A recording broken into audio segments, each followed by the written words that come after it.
Hello friends, तो आज मैं आपको बताता हूँ कि आप स्ट्राइक ऑफ का सबमिशन कैसे करते हैं। जब स्ट्राइक ऑफ कैसे बना के आप बायर को सबमिट करते हैं, तो बेसिकली जब आप किसी भी बायर की साइड से जो कैड आता है बेसिकली प्रिंट का, उस कैड के अकॉर्डिंग आप अपने फैब्रिक को प्रिंट करवाते हो। उसके बाद वो फैब्रिक प्रिंटिंग से आता है। अब डिपेंड करता है आपका कि वो किस प्रिंट मेथड से हुआ है। वो स्क्रीन प्रिंट है, डिजिटल प्रिंट है या फिर रोटरी प्रिंट है, वो जो भी प्रिंट है। अब अगर हमारा स्क्रीन प्रिंट है तो वो पैनल वाइज आएगा, तो आपको पूरा पैनल सबमिट करना पड़ेगा विद कैड। एंड उसके अंदर जितने भी पैंटोन्स, जितने भी TCX लग रहे हैं, कलर स्टैंडर्ड्स जो हैं, वो सारे आपको दिखाने पड़ेंगे। अगर आपकी बायरिंग एजेंसी है तो स्ट्राइक ऑफ के साथ आपको भेजना पड़ेगा। अगर आपका डायरेक्ट बायर है तो आपको अपने इंटरनल जो कलरिस्ट है या फिर जो फैब्रिक स्टोर मैनेजर है उनको रिव्यू करवाना पड़ेगा, या आपके MM है उन्हें रिव्यू करवाना पड़ेगा कि जी ये मेरा स्ट्राइक ऑफ है, ये मेरे कलर स्टैंडर्ड है और ये मेरा कैड है, और ये रिव्यू करके हमें आज बायर को भेजना है। तो आपको एक बार खुद अपने एंड पे रिव्यू करवाना पड़ेगा, चाहे वो किसी भी तरह का स्ट्राइक ऑफ हो, रोटरी प्रिंटेड हो, स्क्रीन प्रिंटेड हो या डिजिटल प्रिंटेड हो। रोटरी प्रिंटेड होगा तो आपको पूरा उस जो फैब्रिक है उसका विड्थ वाइज पूरा रिपीट एक भेजना पड़ेगा, ताकि बायर उसके अंदर पूरा प्रिंट देख सके सही से। आपको पूरा रिपीट भेजना पड़ेगा। ये नहीं है कि आप थोड़ा सा पैनल उसका काट के भेज देंगे, एक स्वेच काइंड ऑफ, ऐसा कुछ नहीं होता।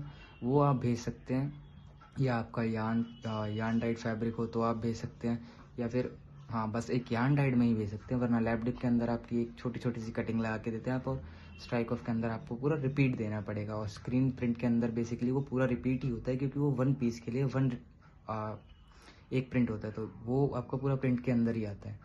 ये बेसिकली रोटरी में और डिजिटल प्रिंट में आपको रिपीट वाइज भेजना पड़ेगा, और उसके बाद उसे आपको कट करना पड़ेगा वॉश करवा के। वॉश भी आपको देखना पड़ेगा कि जी इसको क्या वॉश करवाना पड़ेगा, क्योंकि जब भी आप स्ट्राइक ऑफ सबमिट करेंगे तो उसके अंदर बहुत सारे कलर्स यूज़ होते हैं। प्रिंटेड के अंदर तो बहुत सारे कलर्स में आपका वॉश के अंदर कोई कलर अगर हिल जाता है तो आपके एक कलर की वजह से भी आपका पूरा फैब्रिक रिजेक्ट हो सकता है।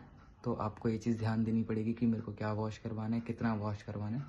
वो सारी चीज़ें आपको वॉशिंग मैनेजर से मिलो जाके, या फिर अगर आपको आइडिया है तो आप खुद वॉश करवा सकते हैं।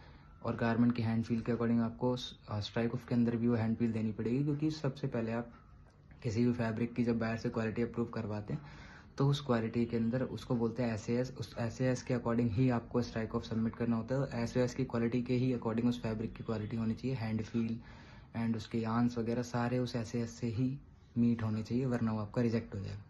तो आपको स्ट्राइक ऑफ को सबमिट करने के लिए पहले स्ट्राइक ऑफ काट के उसको अपने सबमिशन पे लगा के उसके बाद ही आप उसे भेजेंगे। ऐसे डायरेक्ट आप कभी मत भेजना, वरना आपका वो स्ट्राइक ऑफ रिजेक्ट हो जाएगा, क्योंकि बायर को पता ही नहीं चलेगा कि आपने किस स्टाइल से रिगार्डिंग भेजा है, या फिर उसके अंदर क्या आपको ऐड ऑन करना था क्या नहीं। तो आप हमेशा डिस्कस करें, या फिर आपको अगर पता हो तो उसके अकॉर्डिंग आप सबमिशन